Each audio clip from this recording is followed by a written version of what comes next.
The first thing Lena Croft noticed about the new farrier was that he always arrived before anyone else and left before anyone thought to say goodbye. He showed up the third Tuesday of October, same week the weather turned and the creek road iced over at night. His name was Cray. He was 41 years old, and he had come to the valley the way men come when they are not quite running but not quite staying either. Quietly. Without advertisement, with a truck that had seen better years and a set of tools worn smooth from long use. He rented the small place out past the Decker property, the one nobody had wanted since old Morris died, and left it without pipes that worked reliably. August made the pipes work. He did not mention it to anyone. He had a farrier's body, wide through the shoulders, deliberate in his movements, the kind of man who does not waste a gesture. His hands were the color of old saddle leather and about as supple. He came to the Millhaven Grange on Tuesday evenings, not for the community supper or the conversation, but because Lena Croft ran a small informal bookkeeping help session for the valley's working ranchers and farmers after the meal, and Cray could not make a set of accounts balance to save his life. He knew horses. He knew iron and fire and the particular patience it takes to hold a 1,000-pound animal still while you work underneath it. Numbers were a different animal entirely, and they had never once cooperated with him, so he came on Tuesdays. He sat in the back of the hall, at the long folding table farthest from the windows, and he brought a manila folder of receipts and invoices, and handwritten tallies that he spread out in front of him with the careful, slightly pained expression of a man approaching something he respects but does not trust. Most people would have assumed he wanted to be left alone. The back of the hall is where people go when they are hoping not to be called on. And Lena Croft had been running these Tuesday sessions long enough to understand that. But Lena had never been most people. She noticed him on the first evening, and she noticed him in the particular way she noticed everything. Without making it visible, without letting on. She filed him away quietly, the way she filed away the price of hay in November or the exact moment a column of numbers stopped adding up. She had a mind like that. It caught things and held them. And what she caught, on the first Tuesday Cray spread his folder across the back table, was that he had organized his receipts by date. Not by category, by date, which told her that he had tried to make sense of them on his own before coming. That he had cared enough to try. That he was not a man who asked for help easily and that asking had cost him something. She filed that away too. Lena Broderick Croft was 38 years old. She had grown up in this valley, married in it, buried her husband in it 6 years ago when a tractor rollover took Dale in the space of a morning. She had kept the property running. She had kept herself running. People in the valley called her capable, which was the word they used for a woman who did what needed doing without complaint. And Lena understood that it was meant as a compliment. And accepted it as one. Even though some nights capable felt like the loneliest word in the English language. She had a gift for numbers and a gift for reading people. And she had long since noticed that the second gift made people uneasy. She could watch a man go through a column of figures, and know within 2 minutes where his thinking had gone wrong and why. Not just the arithmetic error, but the assumption underneath it, the place where he had decided something without knowing he had decided it. People found this useful and slightly unnerving. Several men in the valley had asked her out over the years, and then, when she looked at them with that particular quality of attention she couldn't quite turn off, had gradually stopped returning her calls.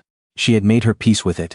She had her work. She had her land. She had Tuesday evenings which she found she liked more than most things.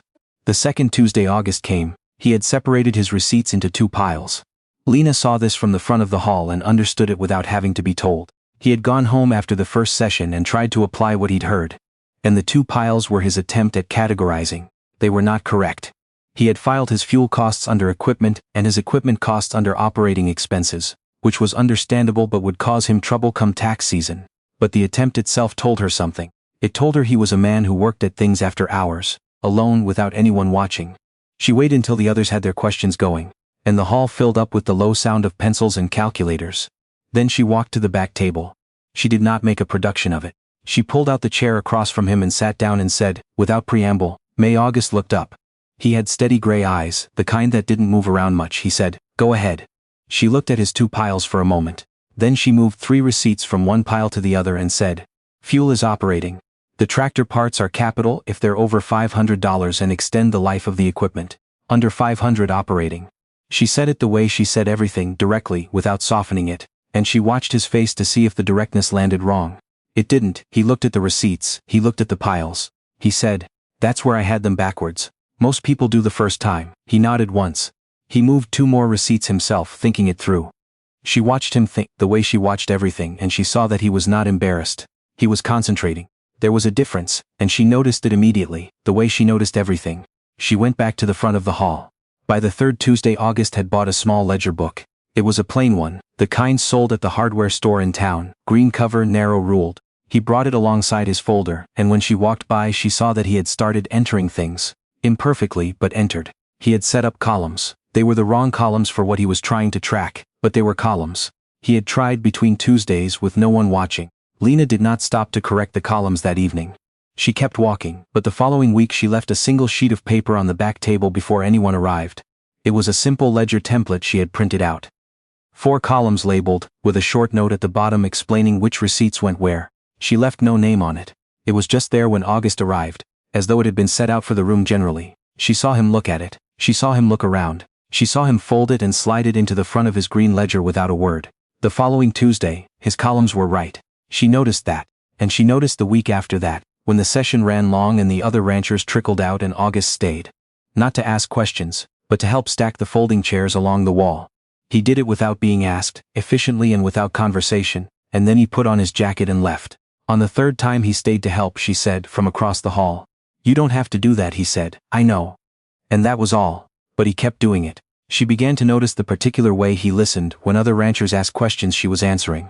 He did not look at her when she talked. He looked at the table or at the wall, the way certain people listen better when they're not looking. But she knew, from the way he sat, very still, shoulders settled, none of the restlessness of someone waiting for their turn to speak, that he heard every word. Not just her answers. The way she framed the questions back. The shortcuts she used. The things she said and the things she didn't. She knew he was learning her, and she could not have said exactly how she knew. She simply did.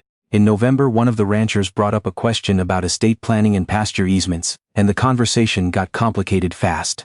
Lena worked through it carefully, drawing a rough diagram on the back of an envelope. Most of the group followed. One man didn't, and she could see him getting frustrated but not wanting to say so. Before she could redirect, August said from the back of the room, "It's like grazing rights. You're talking about who has the use of the land and when, not who owns it." The man who'd been confused said, "Oh." And then he understood. It was the first time August had spoken during a session. She filed that away too. He had been listening long enough to find the translation. The language one working man used to explain a thing to another working man. He had done it without looking for credit. He had done it and gone back to his ledger. Lena thought about that on the drive home. She thought about it more than she intended to. December came, and with it the particular exhaustion of year-end accounting. The Tuesday sessions got longer. More people came with more complicated problems. Lena stayed later and later each week, and she noticed that August Cray stayed later too, still stacking chairs, still finding useful things to do, helping Mrs. Tolland carry her binders to her truck, fixing the latch on the hall's back door that had been sticking since September. On the second Tuesday of December, everyone had gone by 9 o'clock. Lena was still at the front table, working through a depreciation question that had turned into 3 depreciation questions. She was aware, in the way she was always aware of things without looking at them directly, that August was still in the hall. He had finished the chairs and was now doing something quiet at the back. She heard the soft sound of paper, of a ledger being worked in. She didn't say anything. She kept working. At 9:30 she heard his chair push back. She heard him put on his jacket. She heard him cross the hall, and the sound of his boots on the wood floor was the most familiar sound in the room by now. 3 months in, recognizable as her own pen on paper, he stopped near the door. He said without turning all the way around, "Your tire on the driver's side." She looked up. The back left, last week, looked lower tonight. She had not noticed she had been in a hurry last week, she said. "I'll check it." "I checked it," he said. "It's down about 10 pounds, nail I think. I didn't have a plug on me." She looked at him for a long moment. He was looking at the door rather than at her, which was the way he handled most things. Sideways, as though direct approach embarrassed him. She said, "Thank you, August." He nodded and went out. She sat at the front table for a moment after the door closed, and she did not quite know what to do with what she was feeling, which was the rarest thing in the world for Lena Croft. She nearly always knew exactly what she was feeling and what to do about it. But this was different. This was the very specific feeling of being looked after by someone who had done it quietly, without announcement, without any expectation that she would notice. She had been taken care of by people who needed her to know about it, by people who wanted the credit. She had almost forgotten there was another kind. She went home. She did not sleep particularly well, and she was honest enough with herself to know why. January was cold, the kind of cold that settled into the valley like a decision and didn't move. The creek road iced every night. The Grange hall was drafty and the propane heater in the corner worked by negotiation. One Tuesday in the middle of January, Lena arrived to find the heater running and the hall already warm. August had come early, earlier than anyone, earlier than her, and had sorted out the heater's pilot light. which had been temperamental for weeks. She set down her bag and said nothing about it, but she noticed. She noticed a great deal more after that. She noticed that he had started entering his mileage correctly, without being told, which meant he had looked it up.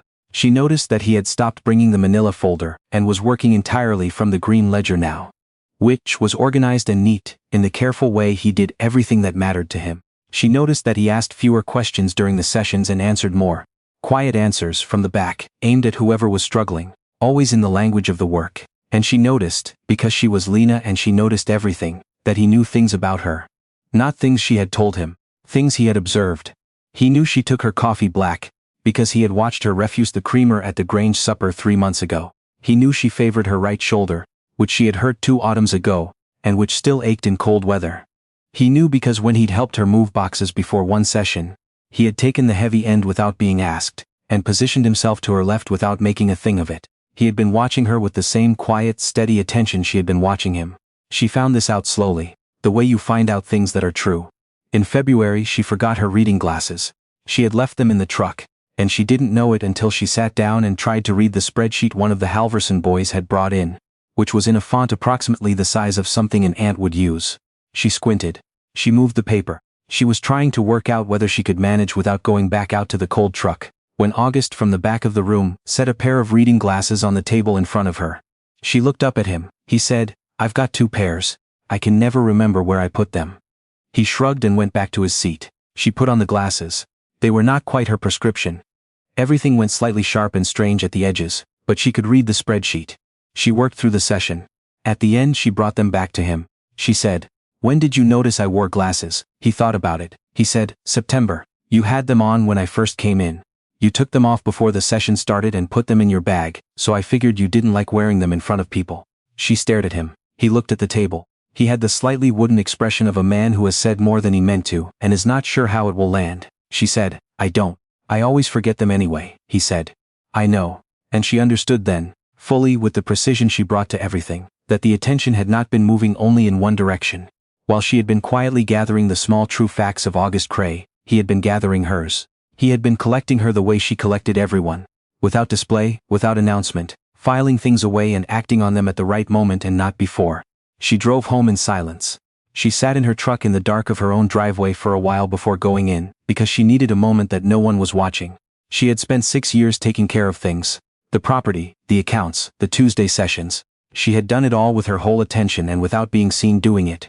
Because that was how you did things if you were a capable woman who did not want to make a fuss. And here was a man who had been seeing all of it. Not the doing, the underneath of the doing, the why. The 3rd Tuesday of February, Lena arrived to find a note on the front table.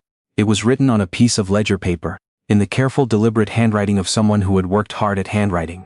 "Mrs. Croft, I believe I've been doing the session wrong. I've been attending as a student for 4 months when I think the right thing is to ask if I could come as something else. I don't have a word for what I'm asking. I'm not good at words. But I thought you would understand what I mean, since you understand most things before they're said." August Cray. Lena read the note twice. She folded it. She unfolded it and read it once more. She put it in the inside pocket of her vest, against her chest, and she began setting up the session. When August arrived, he came in at the back, same as always, and sat at the same table, same chair, same folder and ledger in front of him.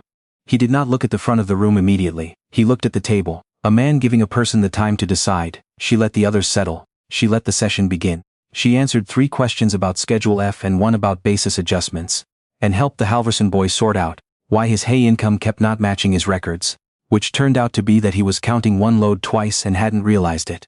At 8:30, while the others were working, she walked to the back table and sat down across from August Cray. He looked up. Those steady gray eyes, the ones that didn't move around. She said, "I found your note." He said, "I know." She said, "I don't have a word for it either, but I think the right thing is for you to keep coming on Tuesdays." She paused, "And maybe Saturdays too, for something that isn't bookkeeping." He was quiet for a moment. He said, "I don't know what I'd do on a Saturday. I'm not good at." He stopped. He tried again. "I work all week. I don't know how to be around people who aren't livestock or problems," she said. "I know." He looked at her. She said, "I've been watching you for 4 months. I'm aware of what you're like." Something moved in his face. It was not quite a smile. It was the thing that happens in the face of a man who has spent a long time not being seen and has just felt the particular relief of it. He looked down at his ledger. He looked back up. He said, "You saw all of it, yes? The backwards receipts, the wrong columns. All of it, and the right columns after. And the heater, and my tire, and September with the glasses. He was quiet for a while. The hall went on around them, pencils and low voices and the propane heater ticking in the corner. He said, I came in October because someone told me you were good with numbers. That part was true. But I kept coming because he stopped. He was a man who ran out of words sometimes and didn't try to cover it with more words. He just stopped and let the silence do its work. She let it. After a moment he said, You're the first person in a long time who saw what I was trying to do. Not what I couldn't do.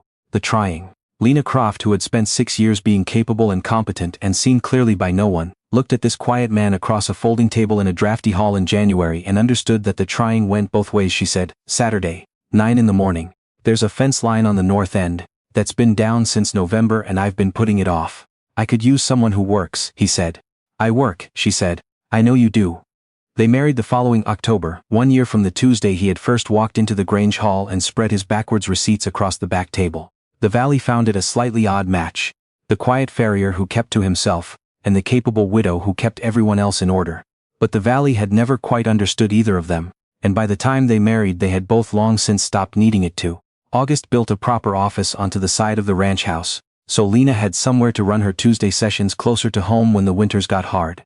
He built the shelves himself and she filled them with binders and ledger books, and on the top shelf where it didn't need to be useful, the green hardware store ledger with its first wrong columns and its slow correction into something right. Lena kept the note, the one he'd written on ledger paper, in his careful, deliberate hand. She had it in the inside pocket of that same vest for 3 months before she told him she'd kept it.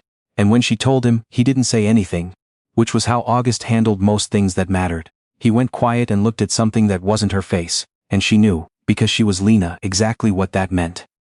August Cray had spent most of his life around animals that communicated without language, and he had gotten very good at reading what was meant instead of what was said. What Lena meant, in all the ways she said things, was clear to him in a way that other people's words often weren't. They built their life together the way they'd built the beginning of it. In the same room, attending to the same work, noticing one another steadily, without fuss. The fence line on the north end held up fine. He knew fences, they are still on the property. The Grange Hall still runs its Tuesday sessions. Different people come now, different problems, same drafty heater that runs by negotiation. The back table is just a table. But sometimes when Lena is up at the front, and the hall is full of that particular low sound of people working through things they couldn't work through alone, she'll hear boots on the floor at the back and know without looking that August has come in to help stack chairs and fix things that don't ask to be fixed, and to listen in that sideways way of his, and to be exactly where he's been since the first cold October, when he showed up early and left before anyone thought to say goodbye. I have been telling stories about quiet people for a long time, and the thing I keep coming back to is this. Most of us don't want to be remarkable, we want to be seen. Specifically, we want to be seen by someone who is also looking, who notices the trying and not just the failing, who pays the kind of attention that says, I see what you are made of, and I am not going anywhere. That is rarer than it should be. August Cray walked into a room with a folder of receipts he couldn't organize, and found the one person who understood, before he said a word, what the organized by date meant. And Lena Croft, who had spent years watching people understand her usefulness while missing entirely what she was, found the one person who had quietly cataloged her, the coffee, the shoulder, the glasses in September. They did not use many words between them, they didn't need to. They had already learned each other in a language older than words, the language of paying attention, slow and patient, to the whole of a person. So tell me, has anyone ever noticed you that way?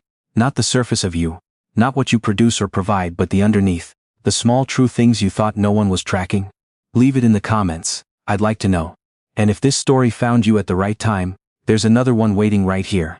About two people who figured out how to see each other across a long and stubborn distance. I think you'll know exactly what I mean when you hear it.